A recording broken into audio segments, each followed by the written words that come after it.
el marco del 5º aniversario del Grupo de Estudios sobre Eurasia, hemos iniciado un proyecto en el que buscamos conocer un poco más sobre nuestros miembros. Y dado que tú eres miembro del Grupo de Estudios sobre Eurasia, mejor conocido como el GESE, pues nos toca hacerte esta entrevista para conocer un poquito más de tu trayectoria, de tu perfil profesional.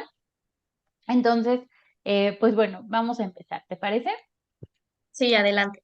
Muy bien, pues bueno, entonces, pues vamos a empezar un poquito por conocer quién es Mónica Ramos. Y entonces, la primera pregunta es, ¿cuál ha sido tu trayectoria profesional? Ok, pues en términos generales soy internacionalista. Estudié la licenciatura en Relaciones Internacionales en la Universidad de Colima con una especialidad o con un enfoque en la región de Asia del Este o Asia Pacífico. Después tuve la oportunidad de irme a Corea del Sur y en la Universidad Hankook de Estudios Extranjeros estudié la maestría en estudios de área Rusia y la Comunidad de Estados Independientes. Y el doctorado lo estudié aquí en la Universidad de Guadalajara. El doctorado es en ciencia política, pero también tiene una especialización o la subdivisión en relaciones internacionales. Entonces diría que soy internacionalista, aunque siempre con un gran aporte de la ciencia política.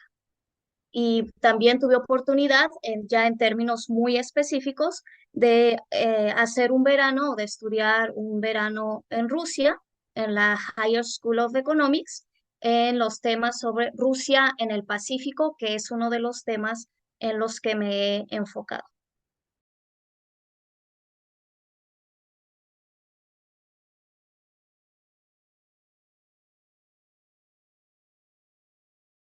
Muy bien.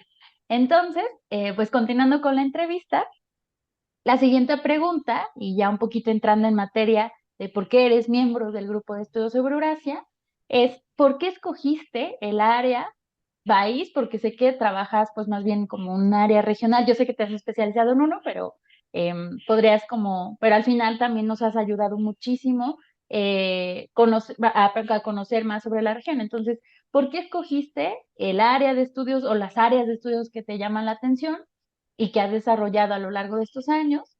El país, que todos sabemos muy bien que es Rusia o la Federación Rusa, y tu región de estudio. Entonces, ¿nos podrías contar un poquito más por qué lo escogiste?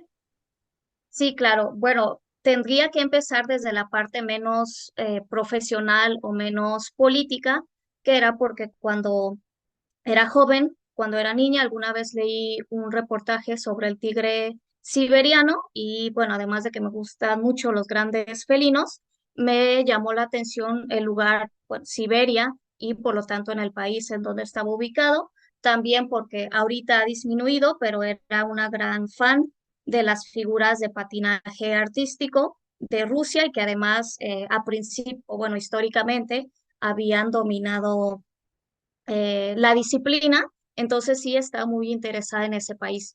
Ya al entrar a la licenciatura de Relaciones Internacionales, también creo que es como parte de la identidad del mexicano, un poco de una decisión como de revancha, tal vez, de cuando somos jóvenes, decidí estudiar Rusia como para mostrar este rechazo hacia Estados Unidos y que mucha de la información que tenemos de la cultura pop, etcétera, etcétera, viene de Estados Unidos. Entonces, como en esta pelea infantil, diría yo, todavía no tan madura en términos profesionales, fue que decidí estudiar Rusia. ¿Por qué siempre en bueno, por qué siempre en las películas son los malos? ¿Por qué siempre pierden? La forma en que los muestran, decía, bueno, yo quiero saber más para saber por qué es que los muestran así y poder decir qué tanto es verdad y qué tanto es un invento de la sociedad o de Occidente. Entonces, en ese sentido fue que decidí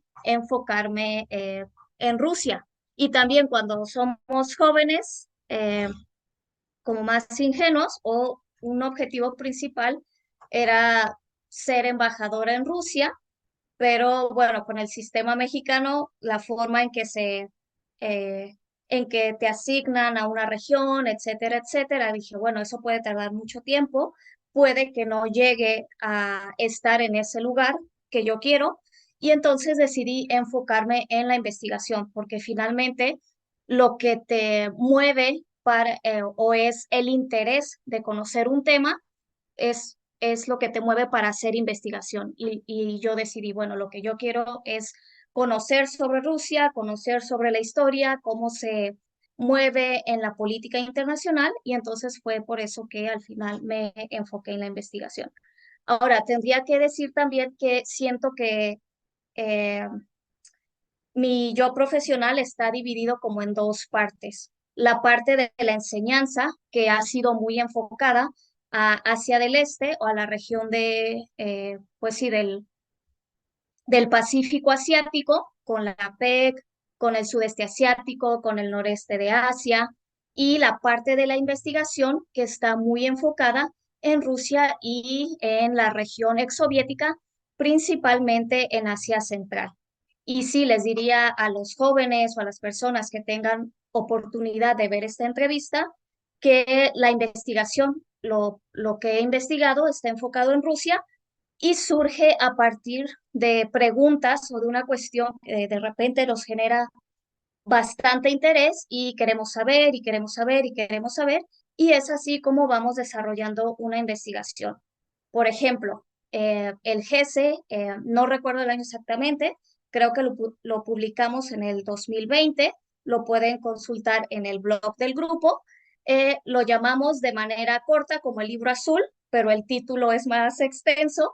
Ahí hay un capítulo sobre Rusia y la situación del VIH en Rusia. Ahora, originalmente esta inquietud surgió porque en el 2016, cuando me fui a hacer el verano en Rusia, uno de los requisitos que tuve que hacer fue tener o llevar para solicitar la visa una prueba de VIH negativa. Y dije, se me hizo raro porque, por ejemplo, para visitar Corea u otros países no es un requisito que te pidan. Tampoco Rusia es el único país que lo hace, sino los países que tienen alta incidencia toman esto, es uno de los requisitos que piden.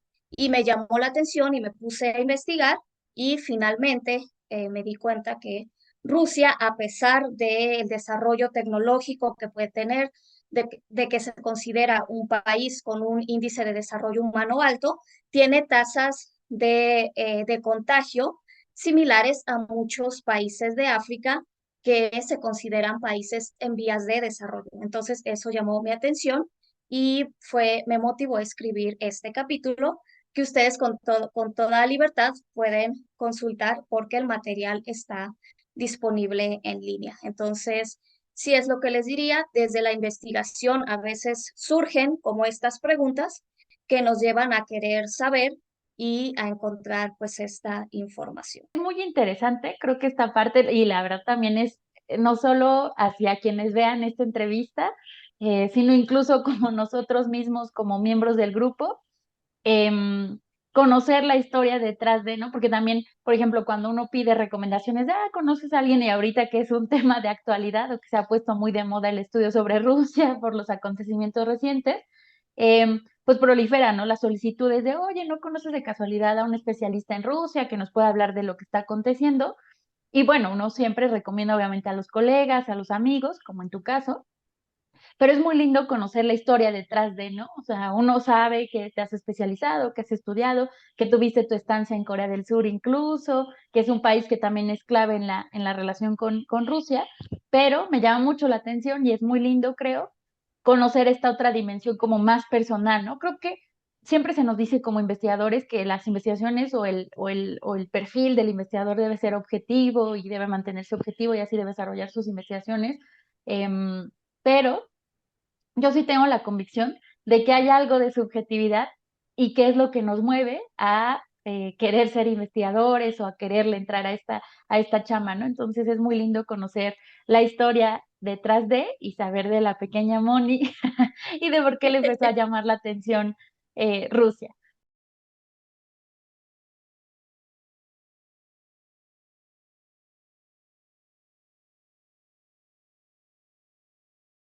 Muy bien, pues bueno, pasamos a la siguiente pregunta.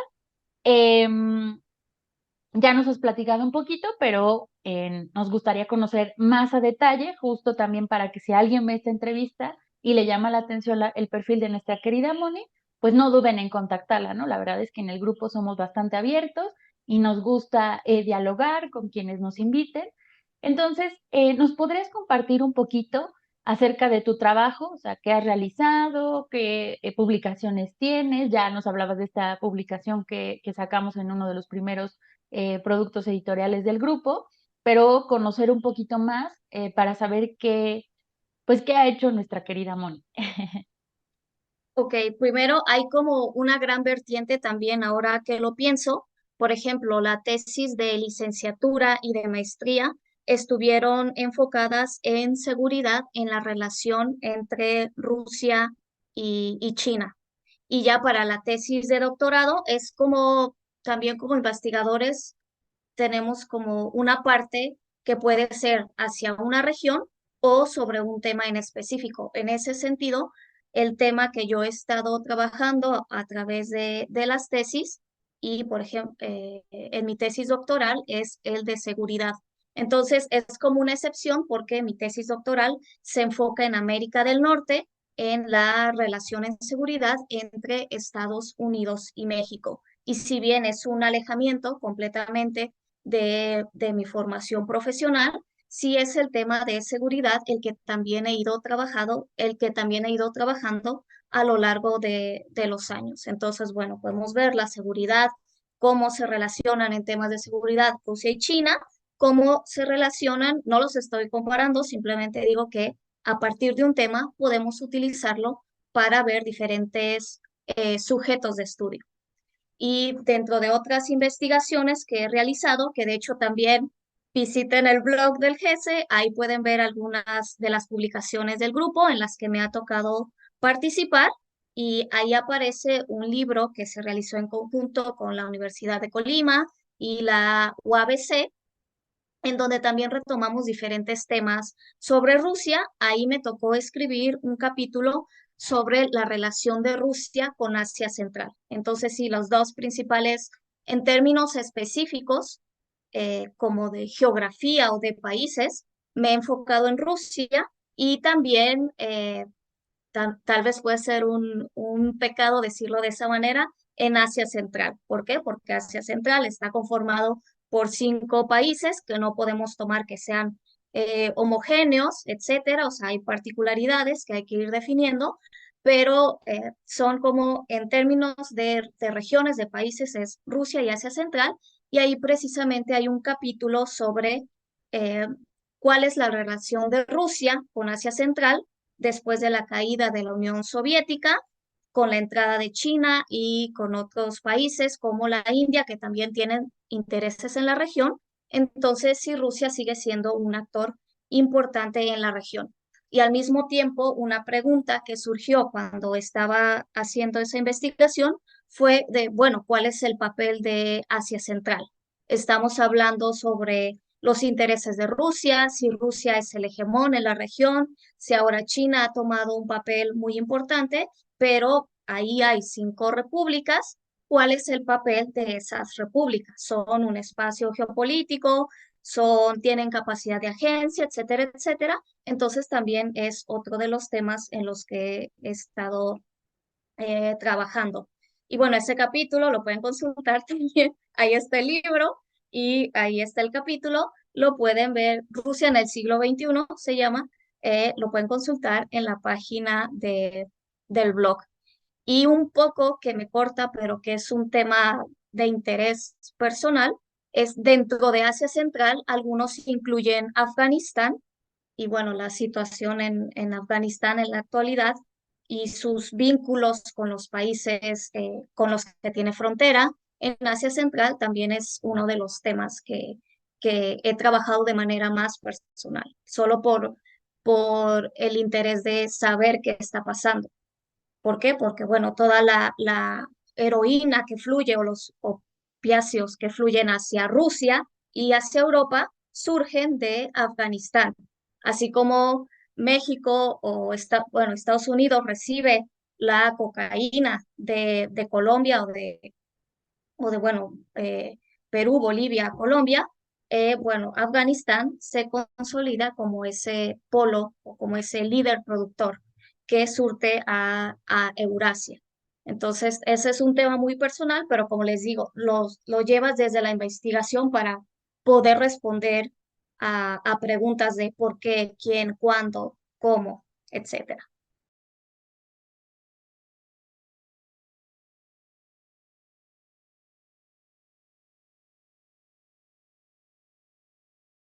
Entonces, pues ya para ir concluyendo esta breve entrevista, mi querida Moni, y bueno, creo que hay mucha tela de dónde cortar y te lo decía previo a al inicio de la misma, es el tema de moda, pero ¿qué nos puedes contar sobre lo que está aconteciendo en el país y en la región o las áreas de especialidad que nos acabas de mencionar en la actualidad, ¿no? Te decía, puedes darnos una conferencia completa, nada más te pediría que sintetices, pero ¿cuáles son tus impresiones de estos acontecimientos actuales?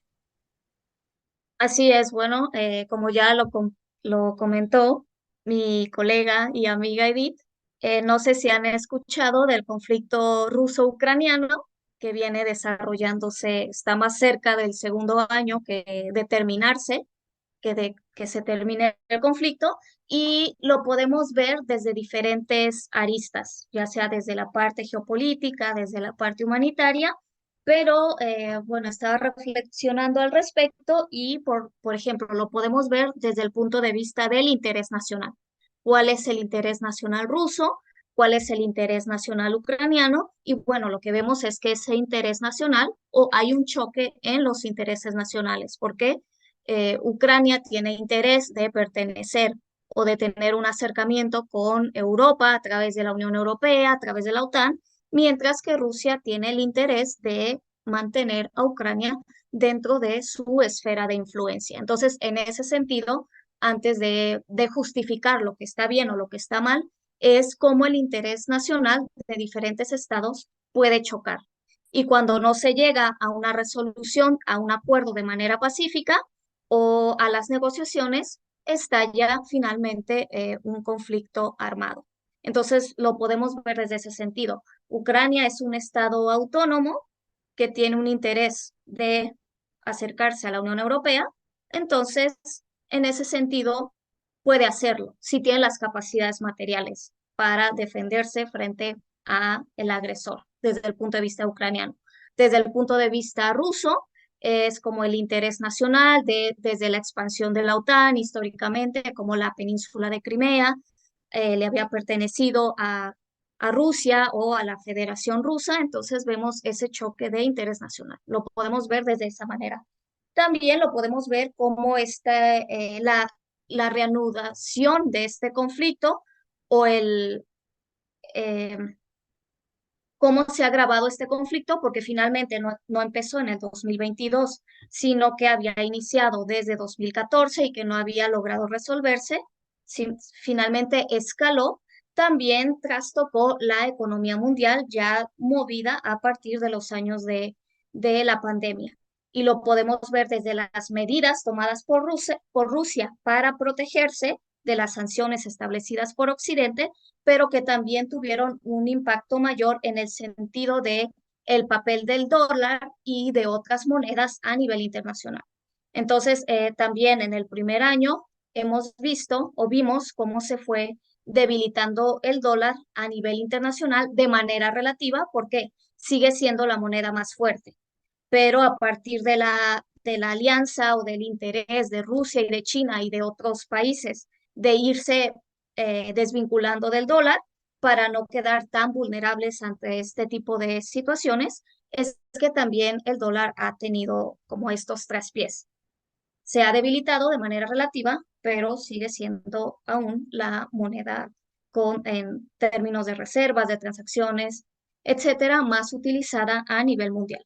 Entonces, algo pequeño también implicó, o sea, desde la defensa de su economía, buscar alternativas al uso del dólar, a la vinculación al sistema financiero internacional, desencadenó también esta tendencia de otros países a irse desvinculando del dólar. Y finalmente, dentro de los últimos acontecimientos, hace un par de semanas, ustedes vieron la rebelión Wagner que tomó por sorpresa a todo a que le está pasando. Se veía venir a partir de los desacuerdos del dirigente de Wagner con, eh, sobre todo con el Departamento de Defensa o el Ministerio de Defensa de Rusia. Y a lo largo de la guerra se ha hablado del debilitamiento de la figura de Putin, si es el fin del régimen de Putin a partir de la invasión a Ucrania, pero lo que vemos es que si bien la figura se ha visto debilitada, no hay otra figura dentro de la oposición, ya sea de un partido político, dentro de su gabinete, un ciudadano que tenga la fuerza y la presencia a nivel federal. Rusia mide, si no me equivoco, creo que son 17 millones de kilómetros cuadrados, tiene 85 regiones, ya contando a Crimea y a la ciudad federada de Simferopol.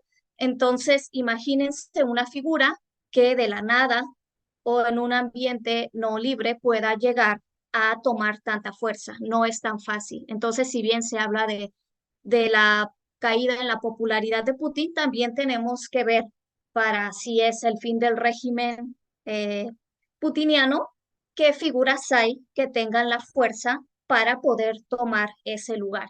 Y hasta el momento, en realidad, no se ha presentado una figura que pudiera contrarrestar a Vladimir Putin.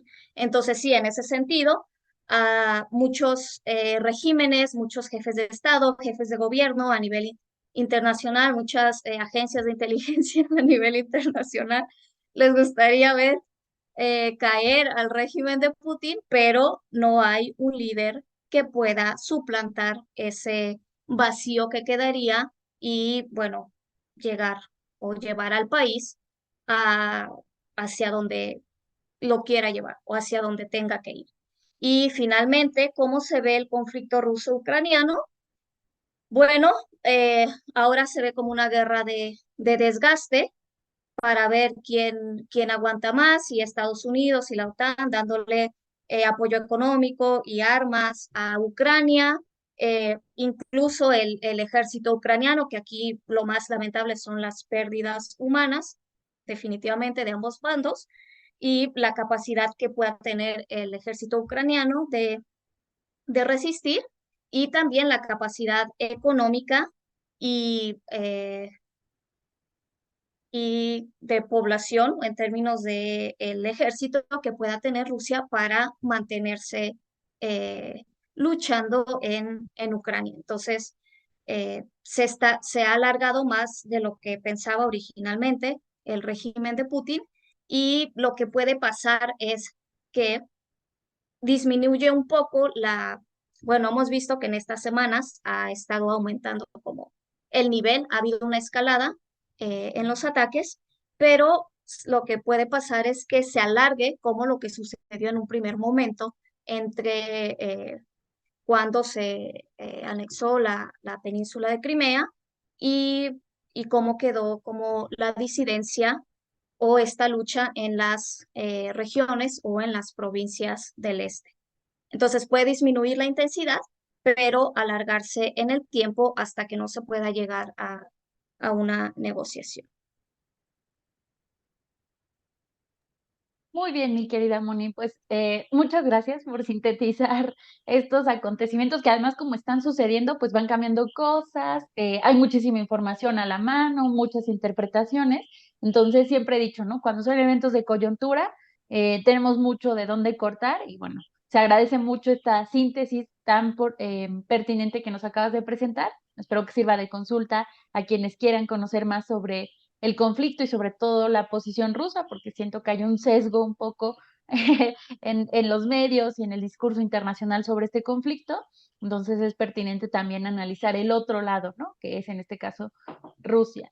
Pues ¿Puedo agregar una cosa más? sí, claro, claro, claro. Eh, en este sentido, creo que Rusia siempre estuvo en desventaja. O sea, más allá de su poderío militar, los escenarios que se le presentaban, a mí me parece que siempre estuvo en desventaja. Entonces, bueno, ya habrá tiempo de profundizar en ese sentido, pero bueno, Ok, este es como uno de estos comerciales que te dejan picados.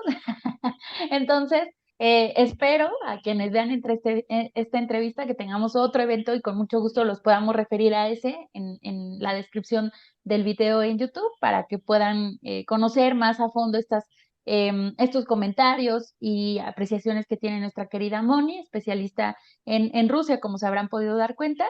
Y pues bueno, con esto damos concluido la entrevista. Muchísimas gracias, Moni, por compartirnos parte de tu trabajo, cómo has llegado a consolidarte como una estudiosa de Rusia y de Asia Central en general, además de estas investigaciones paralelas, no llamaría alternativas, no más bien complementarias, incluso con esto que hablabas de Afganistán, que al final pues tiene conexión con tu objeto de estudio principal. Entonces, pues al final son los caminos, como por ahí dirían, ¿no? Son los caminos de la vida que nos van llevando. Entonces, pues es interesante conocer la trayectoria. Entonces, la verdad te agradecemos mucho el que nos hayas compartido esto y invitamos a quienes vean la entrevista, pues que sigan de cerca la trayectoria de Moni Ramos, que se está forjando y en unos años, pues será muy lindo ver esta entrevista nuevamente y ver en dónde se encuentra ahora. ¿Qué habrá pasado con la guerra Ucrania-Rusia para ese entonces? No lo sabemos. Los invitamos a seguir también las próximas entrevistas del grupo de Estudios sobre Eurasia, en las que daremos a conocer los demás perfiles de quienes conformamos este maravilloso grupo. Y pues no dejen de seguirnos también en redes sociales, pues para conocer también este tipo de opiniones con profundidad, con todo el estudio pertinente y necesario que nuestros colegas hacen sobre los fenómenos de históricos, actuales y quizás a futuro de perspectiva de la Gran Eurasia, que es nuestro objeto de estudio y que desde hace 5 años nos ocupa. Pues muchísimas así gracias es. y gracias a Gracias, todos. Edith, y bueno, feliz aniversario al GESE. Es un año de celebración. Exacto, muy bien. Gracias, Moni. Adiós.